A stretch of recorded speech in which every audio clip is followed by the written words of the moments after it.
Good afternoon, and thank you all for attending our webinar, You're in Charge of the Atmosphere, Make It Delightful. I would like now to introduce our speaker, Kathy Larnhue.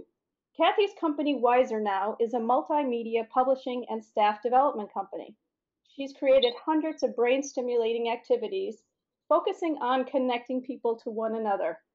She provides webinars and print materials for clients looking to improve their skills and is a terrific resource. So Kathy, welcome. Thank you so much, Andrea. I'm delighted to be here, and I am very happy that those of you who are listening in. It's my pleasure to try to give you some new information about how being grateful is connected to happiness and well-being. We're going to talk about the physical and emotional benefits of gratitude, and we're going to talk about how it impacts the atmosphere. But I'm going to cover those things very briefly because I've already covered them in an article that is going to be available to you after the webinar is finished. It's also available in the newsletter for Senior Living Smart. Mostly today what we're going to talk about is making a gratitude tree, but I'm going to talk to you about dozens of variations of what would be a typical gratitude tree, and hope that you will enjoy hearing many different possibilities for it. I want to begin by giving you a little bit of background on why it is that I am so passionate about gratitude and its role in well-being.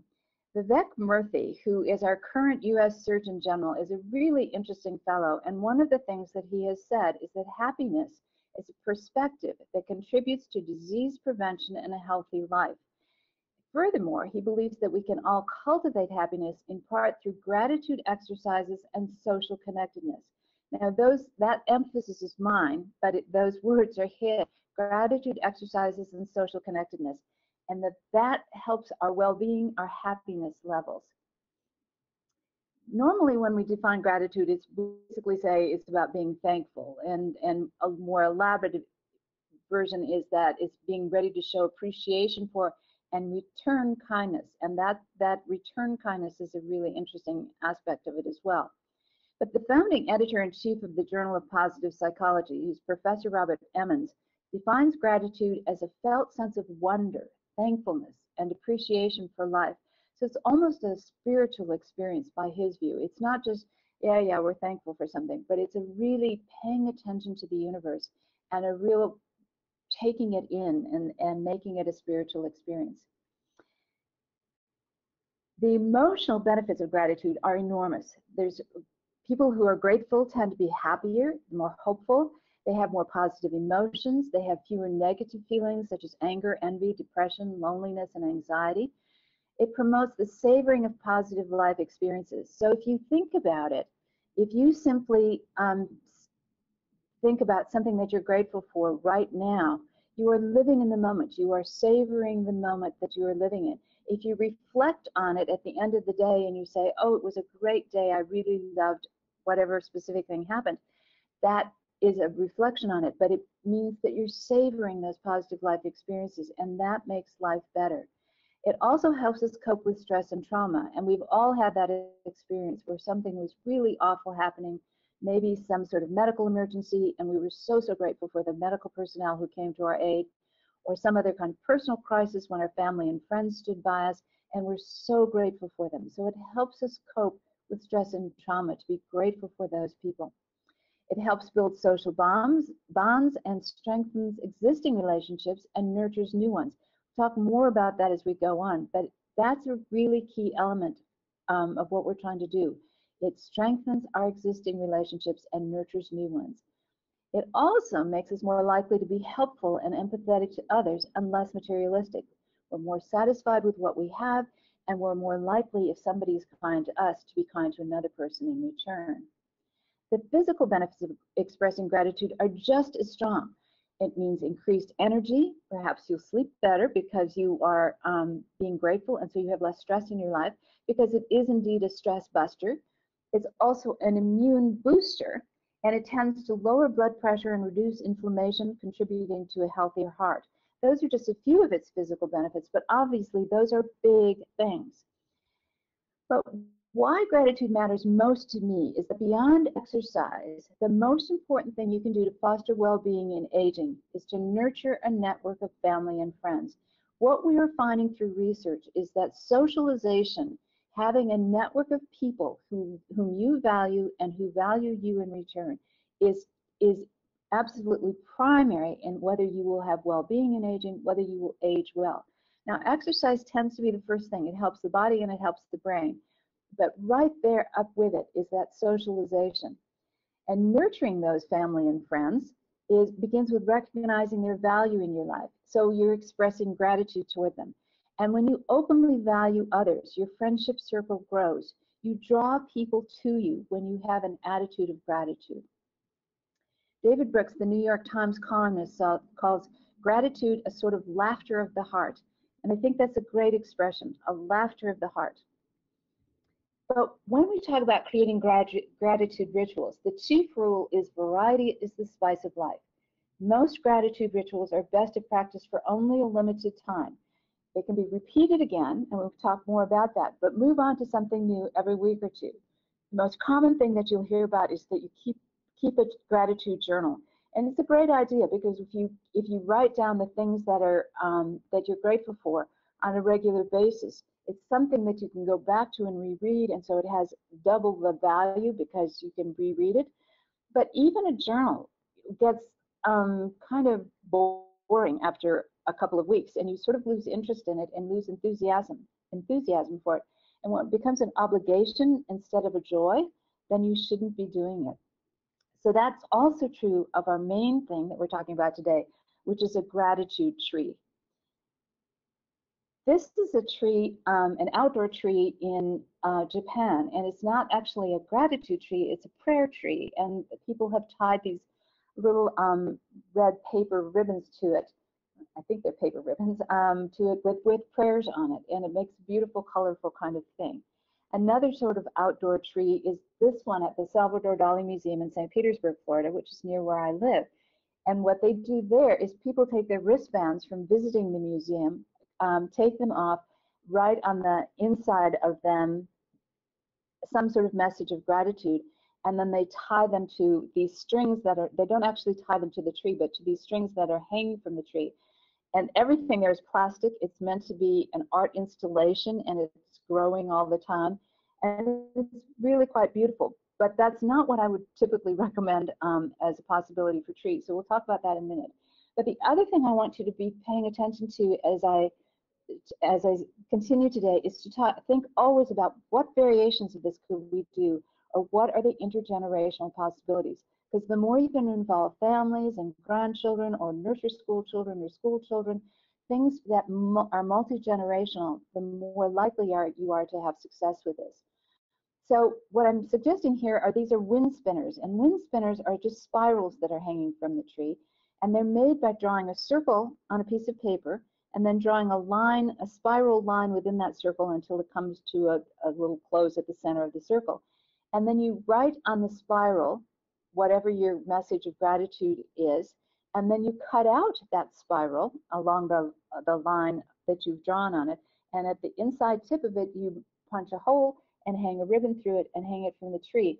And if you have dozens of these hanging from the tree, they're all spinning with the wind, and it's really quite beautiful. So that's another intergenerational possibility for an outdoor tree.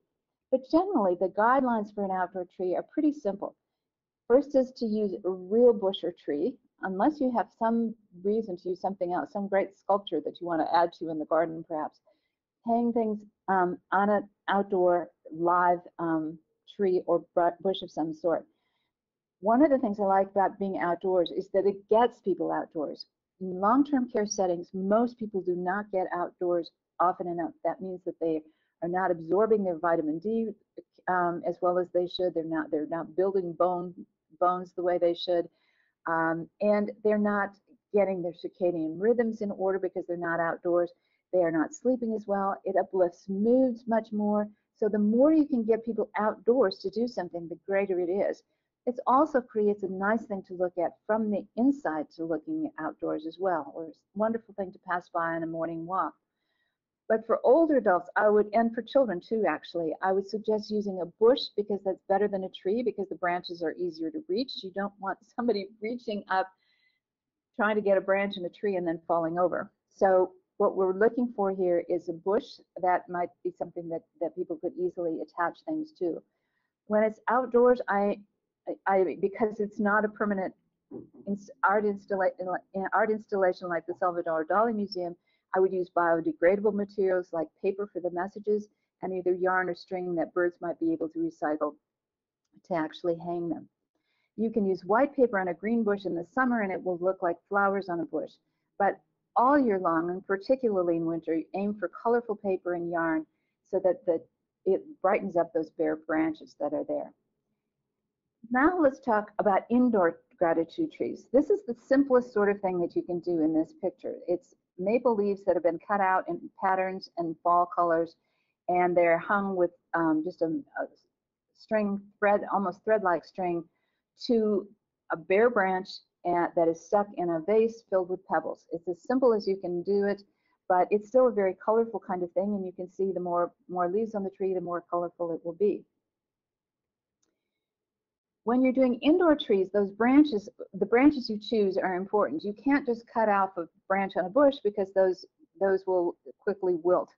But you can take something from a craft store that is either a natural material or looks natural. And I've given you some examples there, a flowering branch in one of them, which is nice on its own. And every time you add something to it, makes it even prettier.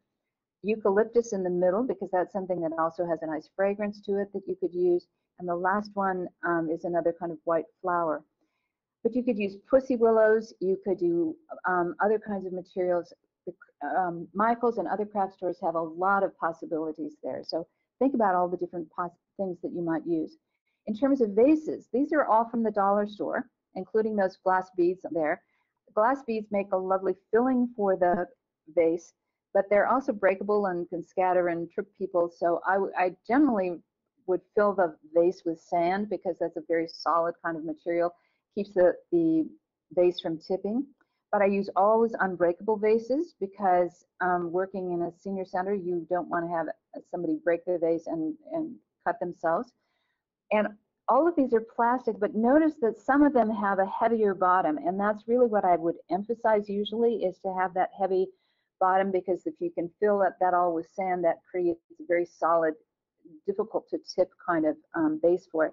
But the other ones in the corner, those rectangular ones, are actually, I've used those with success because people like to decorate the vase as well, and they lend themselves very well to decorating the vase. So figure out what you can do, and you can use different things at different times of year.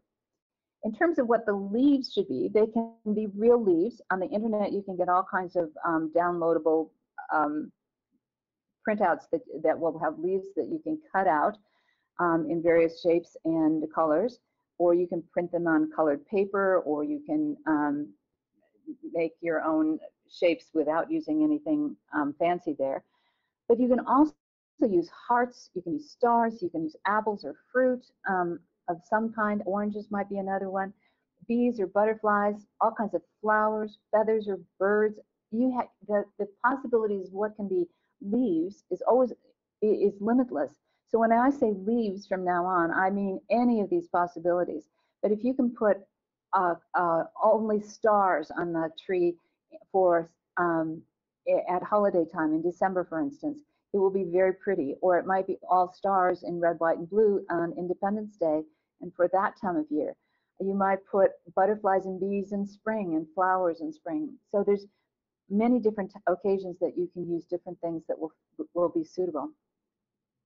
You can also use ready-made tags. So these are gift tags on the left there that already have the ribbons attached to them, and you can write on the gift tags and hang them very easily on the tree. And on the right is glitter paper, and I put that in because I've also had success where you just cut the glitter paper in strips, and then you fold it in half, and you punch a hole in one end of that in the folded end, and put a ribbon through that. And when you open it up, glitter paper is always white on the other side, so you have a nice surface for writing on.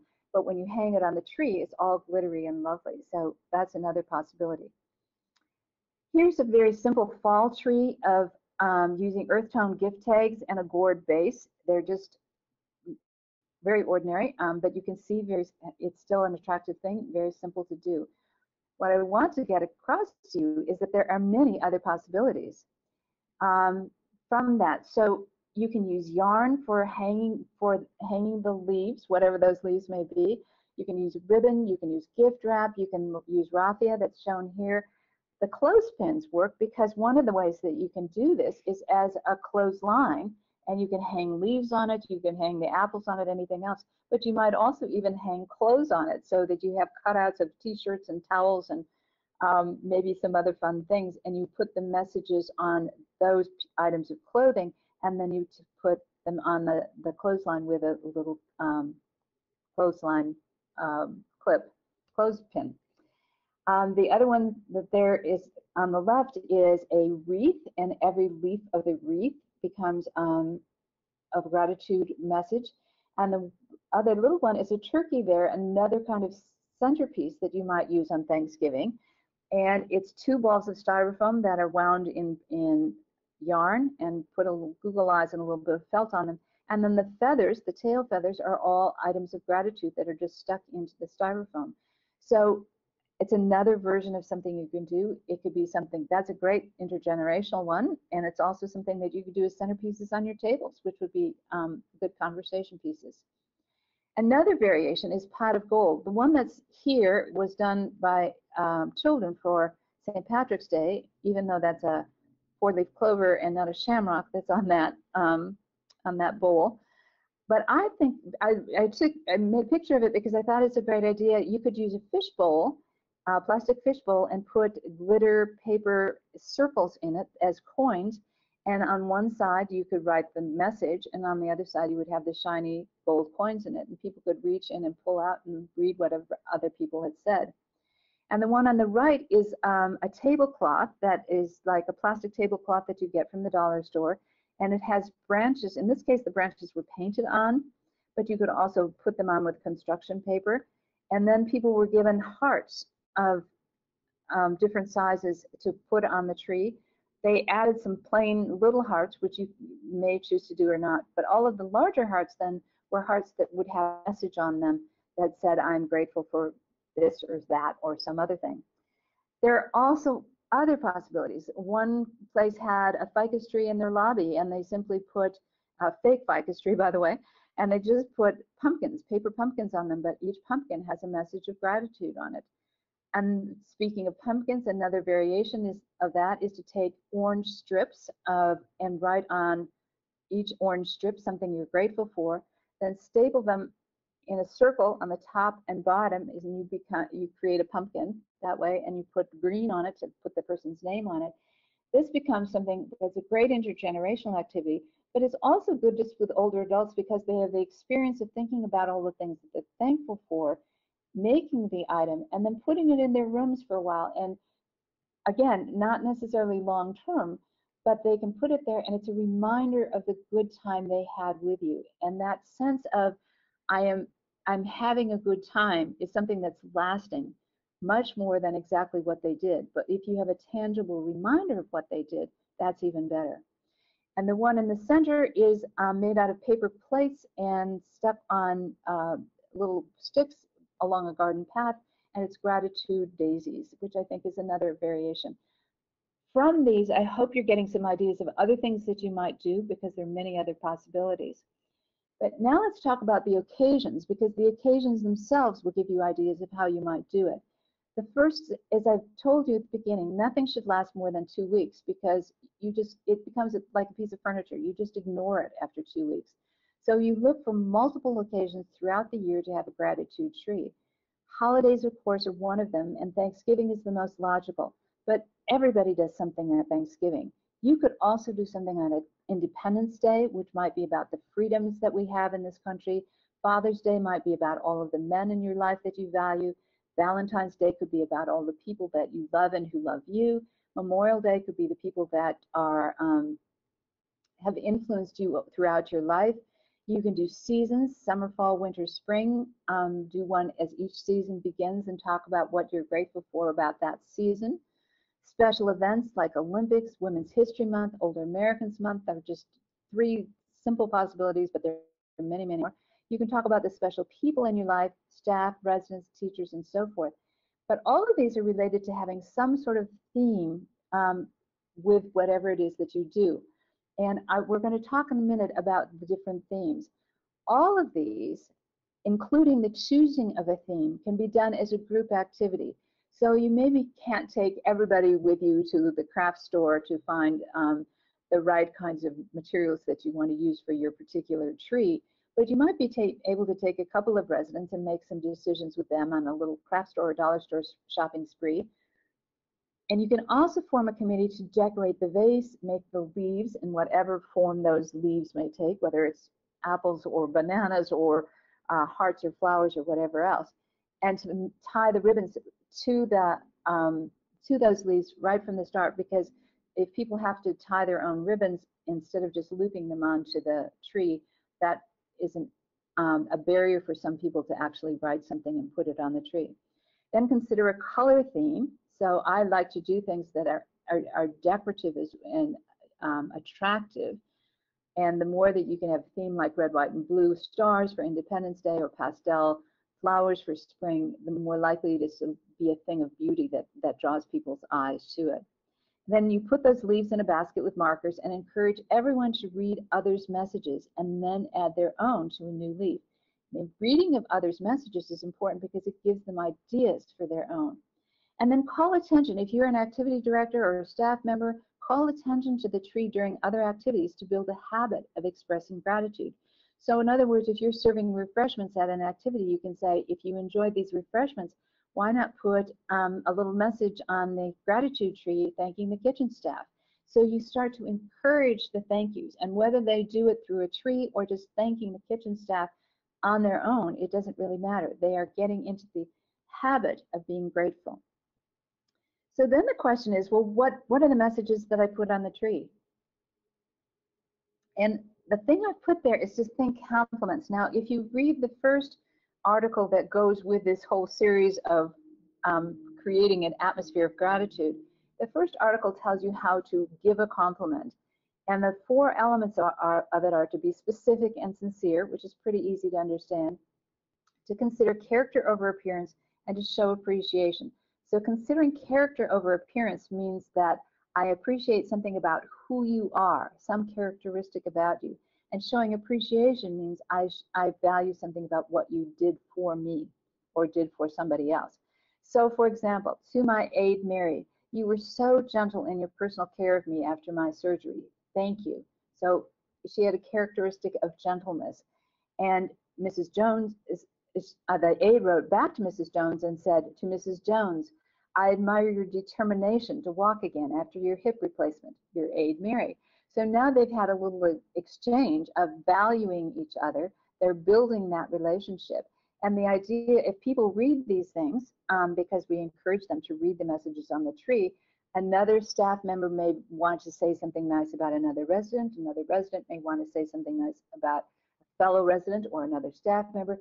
So you start to build interest in the tree and ideas for what you might say. So encourage everyone, residents, family, and staff to participate. And again, make it an intergenerational activity. If you do a social on a Sunday afternoon, maybe making gratitude trees could be that family social activity. You can do one for your family. You can do one as decorations for tables. You can do several that will be put around your community. There's a lot of different ways to do it. For some people, giving compliments, saying what they're grateful for feels awkward. But if you start to build a habit of it, it becomes more natural over time. The other thing I want to be clear about is to think fun. Even though I did something serious there about thanking the aide for her gentleness in helping me heal from hip surgery, or helping Mrs. Jones, it doesn't have to be serious at all. You can consider thanking someone for sharing a funny video with you, a cartoon, a joke, a greeting card, making you laugh at lunch, teaching you something fun to do with your kids, sharing cute pictures of a pet or a grandchild, somebody who's always smiling no matter what. You can make it fun. You can have a theme that is simply about things that make me laugh. And just think of what fun people would have reading that gratitude, the messages on that gratitude tree.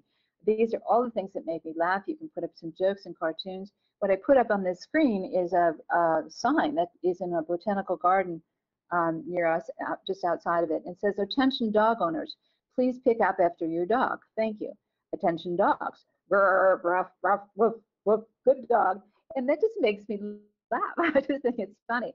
So things that make you laugh might be your uncle's or grandchild's jokes, inadvertently funny signs like this, cat videos, puns that you find funny. It can be a whole lot of different things. So think about creating trees that are purely for fun. Gratitude and humor are very closely related, and I can tell you that's true because I'm giving this webinar while I'm attending the AATH conference, which stands for the Association for Applied and Therapeutic Humor, and we are applying humor throughout everything we do in our lives because we're part of this organization. And we learn how to do it appropriately and therapeutically, but also to recognize that gratitude and play and creativity and joy and humor are all related in one way or another. So gratitude and things that make me laugh are perfectly compatible. Other themes that you can have, think about your 5 senses. So food, what foods do you like? Well, let's do one for comfort food. So it might be brownies or your favorite chocolate or mac and cheese, ice cream, popcorn, pizza. It could be things like that. It could be smells, coffee brewing, bread baking, lilacs in spring, and so on. It could be sights, toddlers at the beach, your favorite movie star, a flowering garden, other things like that. It could be sounds, and again, the more specific you can be. So name your favorite singer or your favorite musician who's playing your favorite music. It can be fall leaves crunching beneath your feet. It can be the voice of a beloved friend or children laughing. I personally like a wine cork popping. You can also, the next sense is touch, so things that feel good, the just right pillow beneath your head, fuzzy socks and comfy underwear, a shawl on shoulders, hugs and hands held, and things like that. So things that feel good. And then there are lots of other things you can have too. Inventions and conveniences, computers and spell check, central heat and air conditioning. Oh, I'm so grateful for that. Eyeglasses and hearing aids, what would we do without them? Jar openers, microwave ovens, sticky notes, toilet paper is important, zippers, many, many things that we can be grateful for. Another theme could be things you love to do, which would be very interesting as an activity director, because if you got a lot of people saying, having the same theme, gardening or flower arranging or playing with a pet or reading or painting, you now have some ideas for what kinds of activities you might promote, what kind of clubs you might develop within your community, because you've got a group of people who are interested in the same thing. And when people write that they are interested in this thing and sign their names to it, they now can, and somebody else reads it, another resident might, who didn't know that person liked gardening, might come up to that resident and say, I like gardening too. So see how it fosters the relationships again. People themes, we mentioned that earlier, but you can do family and friends, you can do staff and that sort of thing. But also think of categories of people like artists or musicians and composers, or authors and poets, or inventors. And so what category of people can we honor with our gratitude at this time? So what else? If you put up a gratitude 6 or 8 times a year for 2 weeks each time, how do you encourage gratitude during the rest of the year? So for that, you have to see the second article from Senior Living Smart, and Andrea is going to tell you in a minute about how to access that. But I want to close with just a few final thoughts. There are specific activities you can offer that will encourage gratitude and influence the well-being of residents. So I will, through this and through the other articles, I'm giving you lots of ideas. But just as important is creating an atmosphere in which everyone is appreciated. So it's not just about we're going to do this activity, or we're going to have this discussion, but we're going to create an atmosphere in which there's a sense that when you walk in, you are welcome, you belong, you are appreciated for who you are, no matter what your circumstances might be. An attitude of gratitude has synergy. So I also want you to remember, because I'm at this humor conference, fun fuels the brain. This is a piece of art by Patricia Madsen, who wrote the book Improv Wisdom, which is a great book on improvisational uses for life. She's also a delightful artist as well. You can reach me by email at laurenhew@msn.com, and you can check out my website at wisernow.com. I've not given you a phone number here because I'm in transition at the moment, but I will certainly be making that available at a future date to Senior Living Smart, and will certainly be on my website soon again. Thank you very much for this. Andrea, I'm going to turn it over to you, but I'd love it if we could do a poll and find out if people got ideas from this or have used this idea in the past themselves. Hi, Kathy. Just a couple of quick questions that came in during your presentation. Sure. How do you apply this to residents with many losses who have no family or friends remaining? That's when you go for the themes instead. So first of all, you develop. Yes, they've lost. So they're 90 or 100 years old, and they have lost their family members, and they have lost a lot of their friends, and it's a hardship. So the first thing always, if somebody's feeling the loss, is you affirm that loss. I will never tell you to say, well, just be cheerful after all, because you have to recognize that person has suffered a lot. So you affirm the loss, but then you look for what else are you grateful for. And there are many, many people who are quite ancient and who are very grateful for a lot of things. So if you start by saying the sun and the moon and the stars, if you say things that you love to do, or things that that's part of the reason that I talked about all the different themes that you can have. All of the inventors in the world who invented these conveniences for my convenience, things that make life easier for me. If you start to look for what can I be grateful for in the midst of all these losses, and you start to develop that different frame of mind, you will find that people do become, it's a habit. And like our Surgeon General said at the beginning, you can cultivate that habit and learn to be grateful. It's amazing, but it turns people's lives around. Terrific. We don't have the opportunity to do a poll at this point, but if people want to type in the chat box and let us know if you've done a gratitude tree before, how has it worked, and what are you going to take away with you today? And while people are doing that, we also have another question. How do you get family and staff involved?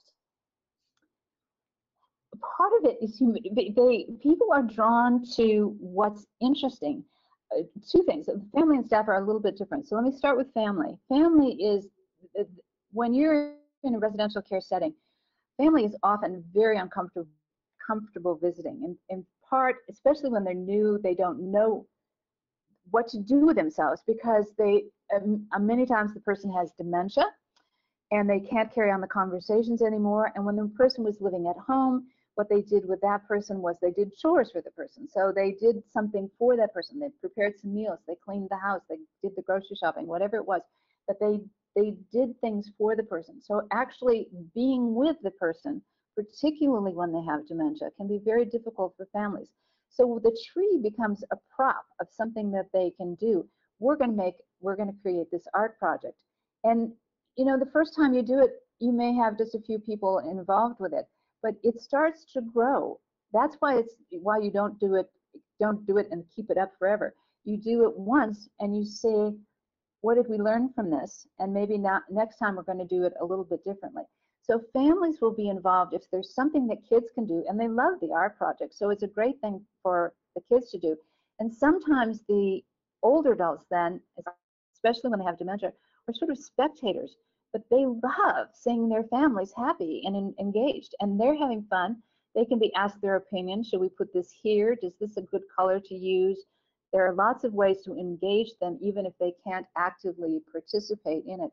But they love to see their families there and happy. So that's families, very, very briefly done. Staff also are drawn to what's interesting and fun. And if you can get people engaged in something that's very creative and beautiful, and it serves their purpose well, it gives them a way to thank the residents, and they start saying that residents are thanking them, because that's really where it starts. Is you're doing this activity with residents, and in what they're thankful for, as an activity director or leader, whatever class you're doing, you might say, who are the people here that you are especially grateful for? Write a little message and just be specific, but it can be very short. You know, you were kind to me when I was recovering from my hip replacement. That's a really nice short thing to say. But to be noticed The staff loves to be noticed. I was at a restaurant the other night in the airport, and I got the receipt that I had to sign, but there was white space on the bottom. So I thanked my waitress for being very efficient because I needed it there at the airport. I thanked her for being very efficient and prompt and friendly. And she came by and just gave me a hug because she was so thrilled, because nobody ever really shows appreciation for waitresses. Not very often. I shouldn't say never, but they don't do it probably often enough. And she was thrilled to get that little tangible thing that said, and let her boss know that she was appreciated as well. So the staff get recognition, and once they start to get recognition, they get very interested in it. And make other staff members. You really helped me out when I was having an overload earlier day. So getting them to also think about writing thank you, gratitude messages. And that's something you can explain at a staff meeting why we're doing this. So you can get them involved. Enough. I think I need to shut up in case there are other comments here. That's it for questions. We've gotten a few comments. Most of the folks that responded have not done a gratitude tree before, but are very excited and came away with some great ideas. One is going to use it as part of their Employee Appreciation Day. And some folks that have used gratitude trees, they haven't thought about doing it outside. So it's a great opportunity in spring.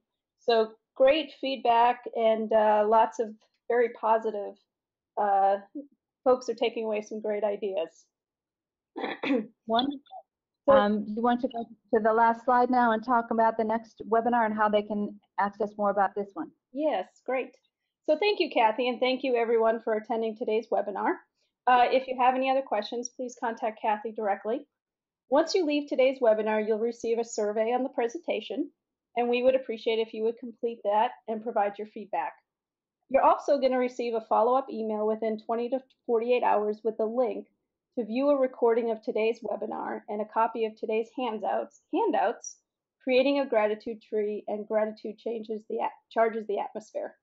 On behalf of Senior Living Smart and our presenters, thank you for joining us today, and have a great rest of your day. And don't forget, our next webinar will be on Thursday, April 21st at 1 p.m., The Magic of Music and Activity Programming. Hope to have you all join us. Thank you so much. Thank you, Andrea, and thank you all for attending.